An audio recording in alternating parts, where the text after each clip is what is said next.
Olá, bem-vindos. Este é o Washington Fora de Horas nesta quinta-feira. Hoje é 16 de abril de 2020 e convosco para este Washington Fora de Horas está Ana Guedes, que vos saúda.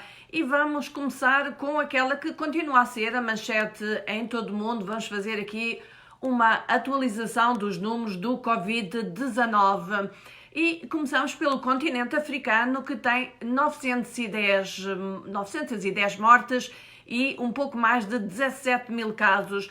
No mundo lusófono, Cabo Verde tem 56 casos, a Guiné-Bissau reporta 46, Moçambique 29, Angola tem oficialmente 19 casos e São Tomé e Príncipe tem 4 casos. Portugal já registrou 629 mortos.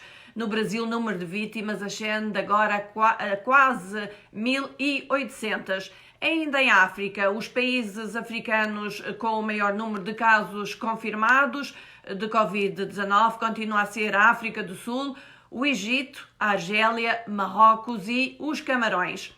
A nível mundial, a pandemia do Covid-19 matou pelo menos 138 mil pessoas em todo o mundo e infectou 2 milhões e 78, isto até amanhã desta quinta-feira.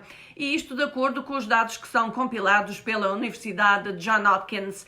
Pelo menos 450, mil doentes foram considerados curados pelas autoridades de saúde dos Estados Unidos, que registraram a primeira morte ligada ao coronavírus em finais de fevereiro.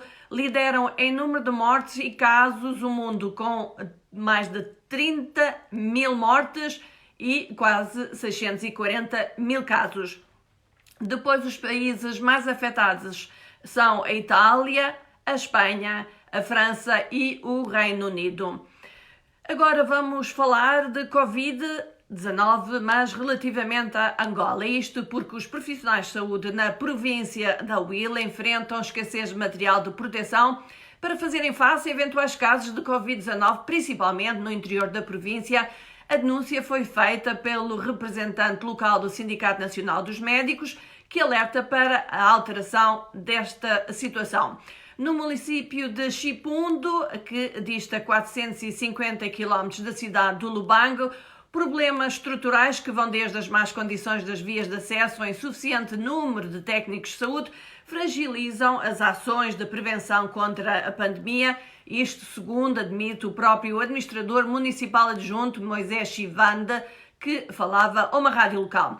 O secretário para a Informação e Mobilização do Sindicato Nacional dos Médicos da Huila, Jolson Manuel, analisa o contexto mundial e diz que a prudência manda avisar que desde cedo se deve prestar mais atenção aos combatentes na linha da frente diante de um inimigo que é invisível. A diretora do Gabinete Provincial de Saúde, Luciana Guimarães, diz que o governo está atento às preocupações dos profissionais do setor na Huila. As autoridades sanitárias dizem também que já foram criadas as condições para receber o contingente de médicos cubanos que vão ajudar ao combate à pandemia que chegaram na semana passada. Angola tem até agora, como já dissemos, 19 casos positivos e registrou 2 mortes. Ainda em Angola, morreu na província do Namibe Francisco Chicuteni. Ele era pai de 152 filhos, dos quais 165 continuam vivos, tinha 250 netos e 67 bisnetos. A causa da morte terá sido cancro da próstata. O ancião de 72 anos tinha uma família composta por 580 pessoas, sendo 42 esposas, que agora estão viúvas, 152 filhos, netos e bisnetos. Sabal Pedro, irmão da vítima, disse que o ancião sempre procurou manter a unidade e solidariedade entre a família, sobretudo das esposas e dos filhos. E, aliás, há um psicólogo que pede ao governo angolano que ajude esta família a manter a unidade que existia enquanto Francisco Chicuteni estava vivo. E agora, nesta emissão Washington Fora de Horas, que está aqui a ser apresentada pela Ana Guedes, vamos referir que no nosso Washington Fora de Horas temos também notícias que não são relacionadas com o Covid e uma delas é este anúncio relativamente à programação de sexta-feira, que é o Angola Fala Só. Ora, o Angola Fala Só conta esta sexta-feira com 2 convidados. É o Francisco Teixeira, do Movimento dos Estudantes de Angola, e o António Pacavira, ele é da Associação das Escolas Privadas em Angola. Vamos falar de quê? Vamos falar da questão do pagamento das propinas durante o confinamento, durante o estado de emergência, em que não há escolas, portanto não há aulas, e muitos encarregados de educação perguntam-se porquê que têm que continuar a pagar as propinas. Ora, este será um tema que vamos falar com estes dois nossos convidados, o Francisco Teixeira e o António Pacavira. E como sabem, este é um programa que é pré-gravado, não nos é possível, devido às restrições da pandemia do Covid-19, fazê-lo ao vivo, mas todavia nós precisamos das vossas perguntas, dos vossos comentários, porque nós os iremos apresentar estes nossos dois convidados. Portanto, não esqueçam, o Angola Fala Só desta semana fala de questão das propinas, que muitos encarregados de educação, muitos dos nossos ouvintes se questionam porque continuar a pagar se os filhos não vão à escola. E vamos agora até onde? Até Moçambique. Isto porque o governo de Moçambique anunciou hoje a suspensão das negociações para o aumento dos salários mínimos no país, e a razão foi o impacto económico do Covid-19 nas empresas. O anúncio foi feito pela Ministra do Trabalho e Segurança Social, Margarida Talapa, em conferência de imprensa que deu em Maputo, e na qual afirmou que a decisão visa salvaguardar os postos de emprego que já existem, numa altura em que o setor empresarial sente o impacto das restrições devido à pandemia. As negociações sobre o salário mínimo em Moçambique foram lançadas a 18 de março. A última atualização dos salários mínimos ocorreu em abril do ano passado, tendo na altura sido aprovados aumentos que variavam entre os 5% e os 12%. Este é um assunto que nós gostaríamos que os nossos internautas de Moçambique nos dissessem o que é que acham. De facto, a questão da pandemia do Covid-19 está a afetar grandemente a economia mundial, portanto, a economia também de Moçambique, a economia de Angola, portanto, todos os países para onde nós transmitimos, mas o que é facto é que as pessoas precisam de continuar a fazer dinheiro, não é? Mas pronto, o que é que acham? Agora, continuando a falar de Moçambique, e isto porque continuam a existir instabilidade em Cabo Delgado, e a União Europeia mostra-se agora bem preocupada pela escalada da violência jihadista e pelo agravamento da situação humanitária no norte de Moçambique. A sua representação em Maputo refere a que, nas últimas semanas, militantes jihadistas intensificaram os ataques como parte de uma campanha para instituírem um califado islâmico na província de Cabo Delgado, que é uma região rica em gás natural e onde se encontram muitas multinacionais a fazer a exploração ou a prepararem-se para fazer a exploração. A União Europeia diz estar preocupada com o agravamento da situação humanitária e o aumento também do número de pessoas que ficam deslocadas internamente, tanto pessoas da região de Cabo Delgado que são obrigadas a fugir das suas aldeias, das suas vilas e até das suas cidades devido a estes ataques e a insegurança que é criada por estes ataques jihadistas. A situação atual, diz a União Europeia, exige ações eficazes para proteger os cidadãos, realizar investigações para levar os responsáveis à justiça e identificar também o papel que é desempenhado por grupos extremistas violentos. A delegação pediu também às autoridades moçambicanas que investiguem agora o desaparecimento, a 7 de abril último, do jornalista Ibrahim Abu Mbaruco, que nós temos aqui vindo a referir. Ele trabalhava para uma rádio comunitária em Palma. E acabando do seu desaparecimento, que se deu logo após ele ter saído da estação e de ter apresentado o noticiário, ele enviou uma mensagem a um colega em que dizia: "Estou cercado por militares". A partir daí nunca mais se soube de Ibrahimo. Portanto, a União Europeia quer também que as autoridades moçambicanas investiguem o que se passa com este jornalista. Ontem, as autoridades moçambicanas, as autoridades policiais, disseram que tinham informação de que ele teria morrido, mas que não a podiam confirmar. Portanto, é uma boa altura para saber mais o que é que se passa em Cabo Delgado.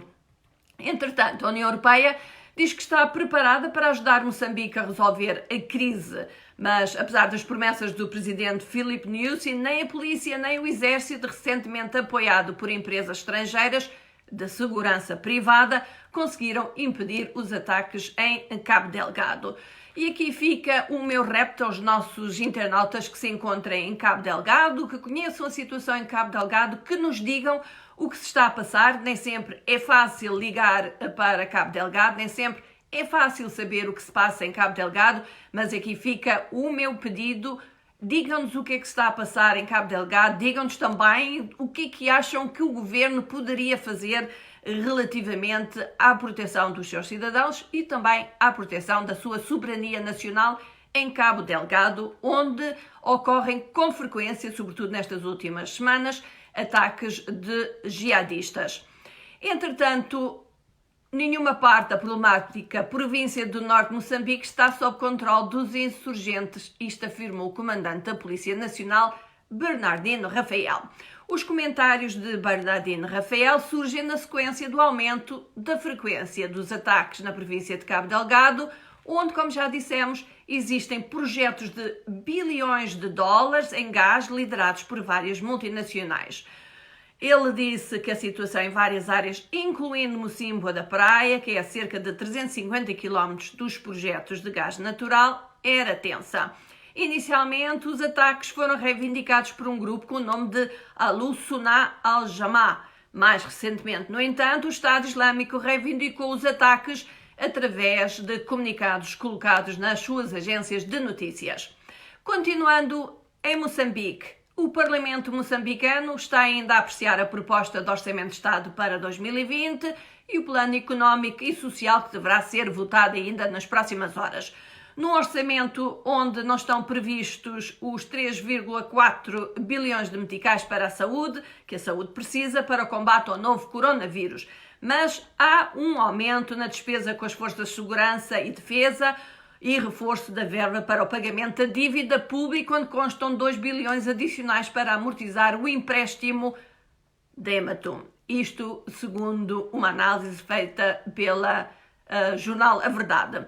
O primeiro-ministro Carlos Agostinho do Rosário disse que as propostas não incluíam o dinheiro necessário para os moçambicanos a enfrentar os desafios impostos pela pandemia do novo coronavírus, que para além da perda de vida está a causar graves problemas económicos. O primeiro-ministro indicou, contudo, que os 15 milhões do serviço de dívida de 6 meses que foram perdoados pelo Fundo Monetário Internacional vão ser enviados para a saúde. As propostas do Plano Económico e Social e o Orçamento de Estado devem ser aprovadas hoje pela maioria de que a Frelimo dispõe no Parlamento. Contudo, várias organizações da sociedade civil e analistas dizem que as propostas não deveriam ser aprovadas porque são irrealistas. Entretanto, vamos agora a Cabo Verde, vamos dar um salto a Cabo Verde, onde o Presidente da República, Jorge Carlos Fonseca, comunica dentro de pouco tempo ao país a sua decisão sobre a prorrogação ou não do estado de emergência, decretada a 29 de março e que termina oficialmente amanhã. A comunicação acontece no momento em que Cabo Verde registra 55 casos positivos do Covid-19, 45 dos quais foram confirmados quarta-feira na ilha da Boa Vista.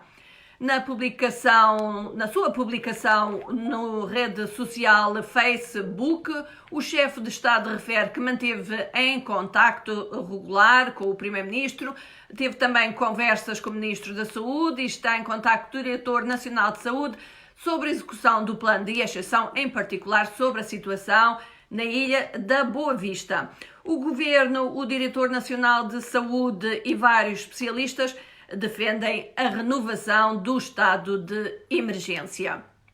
E este é o Washington Fora de Horas. Hoje é quinta-feira, é 16 de abril de 2020. Não esqueçam, podem fazer os seus comentários na nossa página do Facebook, onde nós colocamos todas as nossas matérias, temos vídeos, temos textos, temos fotografias e podem também conversar connosco, se preferirem, enviarem-nos mensagens através do nosso WhatsApp. E o número do nosso WhatsApp é +1 908 652 4584. Portanto, não esqueçam, estamos à vossa disposição. Enviem-nos os vossos comentários, as vossas opiniões, também o que se está a passar na vossa área, não é? E de recordar ainda que o Angola Fala só desta semana vai ter como convidados o Francisco Teixeira, ele é do Movimento dos Estudantes de Angola, e terá também António Pacavira, que é da Associação das Escolas Privadas de Angola. E o tema vai ser o pagamento de propinas durante o estado de emergência, quando Os alunos não vão à escola, os estudantes não têm aulas. Portanto, um bom tema para se discutir. Enviem-nos as vossas perguntas, enviem-nos as vossas sugestões, opiniões, quer através do WhatsApp, mais 1-908-652-4584, ou no Facebook, onde poderão ver, se esquecerem, entretanto, quem são os nossos convidados desta semana. Continuando a falar de coronavírus, mais de 1 milhão de testes de coronavírus vão ser lançados a partir da próxima semana em África, isto para responder à grande lacuna na avaliação do verdadeiro número de casos no continente, isto segundo o chefe dos Centros Africanos de Controlo e Prevenção de Doenças, John Nkengasong, que acrescentou que nos próximos 3 meses a África vai precisar de 15 milhões de testes. Não vai chegar para toda a gente, mas ele disse pelo menos ajuda de alguma forma a fechar a lacuna que existe em termos de testes do coronavírus. A nova iniciativa para acelerar drasticamente os testes ocorre quando o continente, 1,3 bilhões de pessoas, tenta responder ao surto epidémico que se manifestou primeiramente na China, estendeu à Europa, aos Estados Unidos e depois à África. Os especialistas dizem que a África está semanas atrás da Europa e dos Estados Unidos em termos do progresso desta doença, mas o aumento dos casos parece assustadoramente semelhante ao que se passou quer nos Estados Unidos, quer na Europa. A África sofreu nesta corrida global para obter os kits de testes e outros equipamentos médicos que são extremamente necessários, enquanto o número de casos de vírus em todo o continente estava acima dos 17 mil na quinta-feira. As autoridades dizem que a escassez de testes significa que há mais casos que não são identificados. Não só isso, como uma das coisas que se fala muito aqui nos Estados Unidos é a questão de muitas pessoas nem apresentarem sintomas e terem o vírus, portanto, serem portadoras do vírus. E isso é um dos problemas que está a levantar aqui nos Estados Unidos, com esta tentativa da administração de Trump de reabrir, por assim dizer, a economia e que até os próprios empresários dizem sim, mas tem que se testar todas as pessoas porque não sabemos de facto quem pode estar contaminado e o melhor é não estarmos a reverter ou inverter alguns ganhos que já se tenham feito. Este chefe do CDC da África também se mostra preocupado com a decisão dos Estados Unidos de cortar o financiamento à Organização Mundial de Saúde, dizendo que isso vai afetar absolutamente a capacidade dos Estados-membros da União Africana de receberem apoio das agências da ONU. Os Estados Unidos, recordem, são o principal doador da OMS, mas o presidente Donald Trump criticou a suposta má gestão da pandemia por parte da OMS, queríamos dizer. Entretanto, milhões de pessoas de baixo rendimento em toda a África lutam para sobreviver à medida que os países começam a estender os bloqueios de uma semana para retardar a propagação do vírus. O responsável do CDC África reconhece o sofrimento económico causado pelos bloqueios e outras medidas, mas disse que os ganhos a longo prazo são incomparáveis para o continente africano. O que é que pensam? Fica aqui várias perguntas que eu tenho feito ao longo desta emissão. Mas agora, para aligerar um bocadinho, vamos fazer aqui uma pausa para o desporto.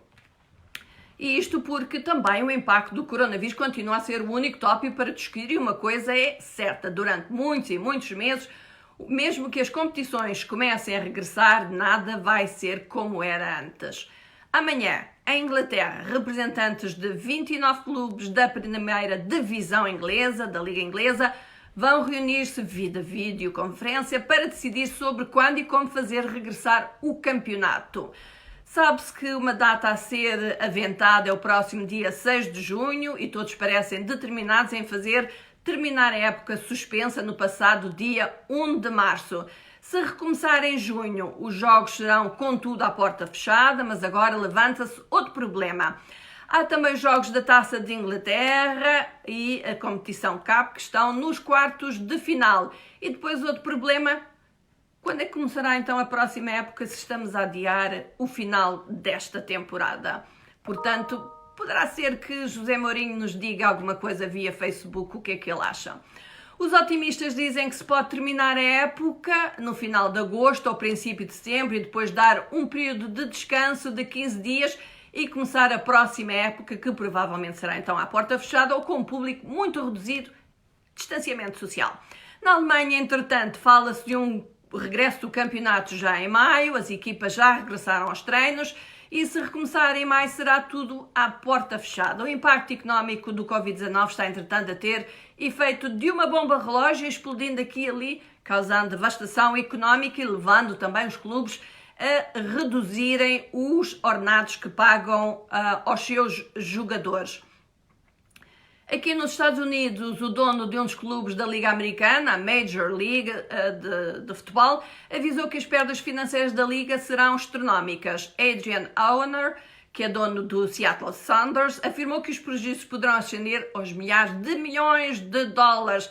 E em Portugal, o Sporting falhou o pagamento da primeira prestação da transferência do treinador do Sporting Braga, Ruben Amorim. O valor total da transferência é de 10 milhões de euros e o Sporting promete pagar quando regressar a época, que ninguém sabe quando será. E, entretanto, vamos dar aqui os nossos olás alguns dos nossos amigos que estão connosco via internet. Temos o Dário Correia, temos também a Marta Rojas, que está connosco a ver esta emissão do Washington Fora de Horas. Temos também a Limo Jalou, está a acompanhar a partir de Lisboa. Temos o Mohamed Faisal, diz está mal. Creio que ele deve estar a dizer que a situação provavelmente no mundo está mal e também no país dele. E temos também connosco Malan Cissé, está a dar-nos boa tarde e a desejar-nos votos de um bom trabalho. Não esqueçam, enviem-nos também via WhatsApp, o número é mais 1-908-652-4584, o que é que pensam do que está a passar.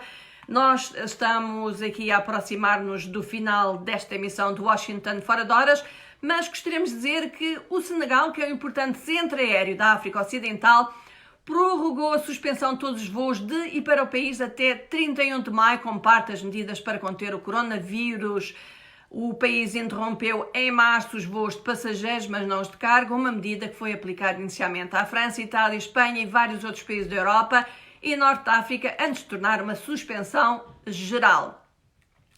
Por outro lado, vamos aqui ao Congo Democrático, onde 6 pessoas, incluindo um polícia, foram mortos em confronto entre polícias e membros de uma seita religiosa separatista no sudoeste do Congo Democrático. O confronto ocorreu em Boma.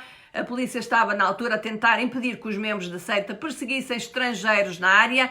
A referida seita é o Movimento Reino do Congo, que procura restaurar o reino congolês do século XV dentro das fronteiras pré-coloniais, compreendendo partes da atual República Democrática do Congo, República do Congo, Angola e Gabão. Nemoanda Nsemi é o líder espiritual do grupo e foi acusado pelo governo de realizar ataques mortais em instituições estatais entre 2016 e 2017. Recentemente, várias dezenas dos seus apoiantes desafiaram a proibição de reuniões com mais de 20 pessoas impostas pelas autoridades por causa da pandemia de Covid-19, interrompendo o tráfico em ruas movimentadas de Kinshasa, que haveriam por ser dispersados pela polícia com gás lacrimogéneo. No Malawi, o Supremo Tribunal começou a vir um apelo do presidente Peter Mutharika contra o cancelamento das eleições que o reelegeram em maio passado.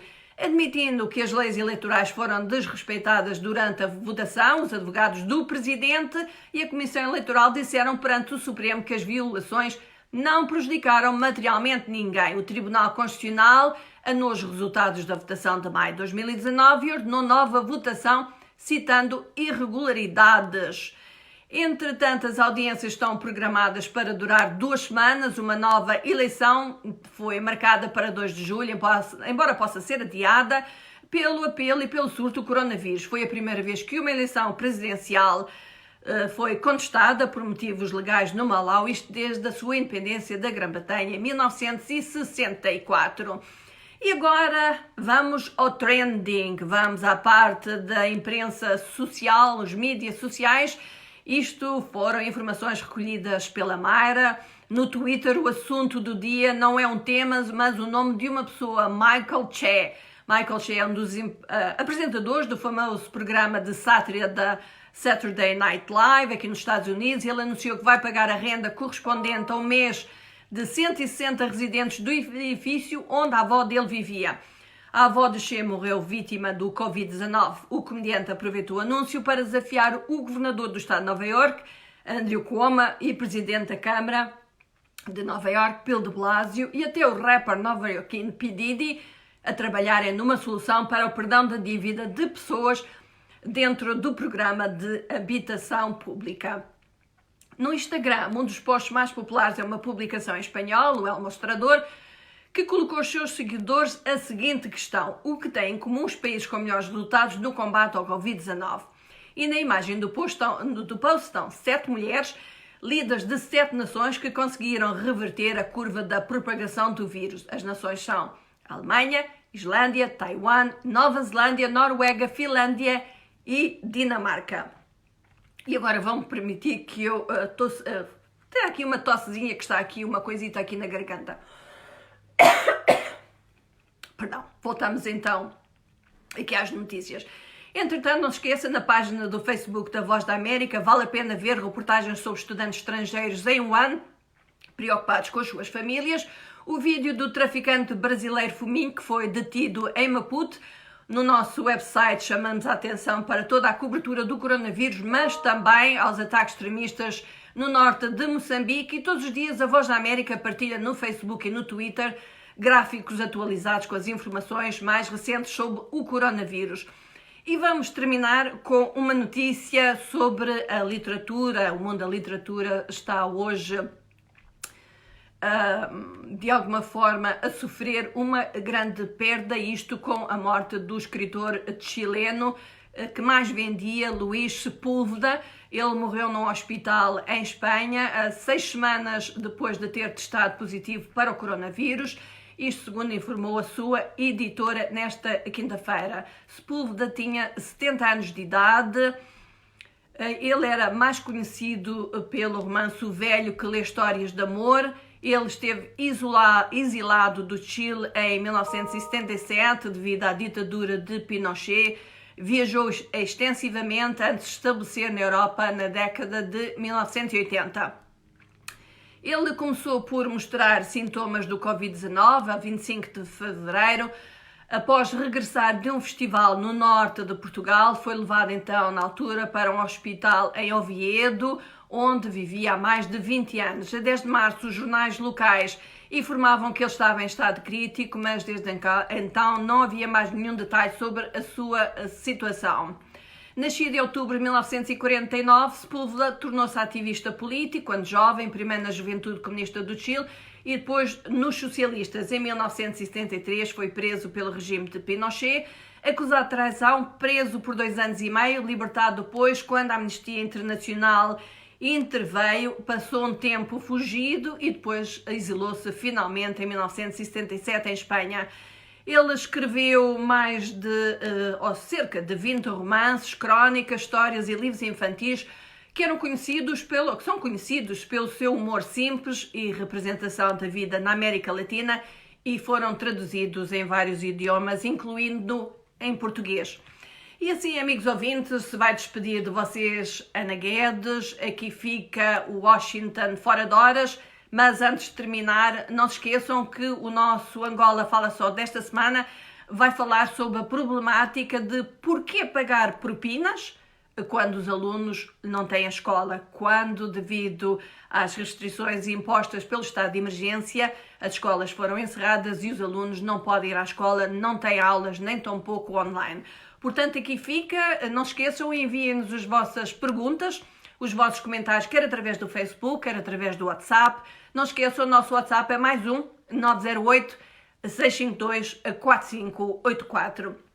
E assim nos vamos despedir de todos. Se despede Ana Guedes com abraços. Esperamos que tenham um resto de bom dia de quinta-feira, 16 de abril de 2020.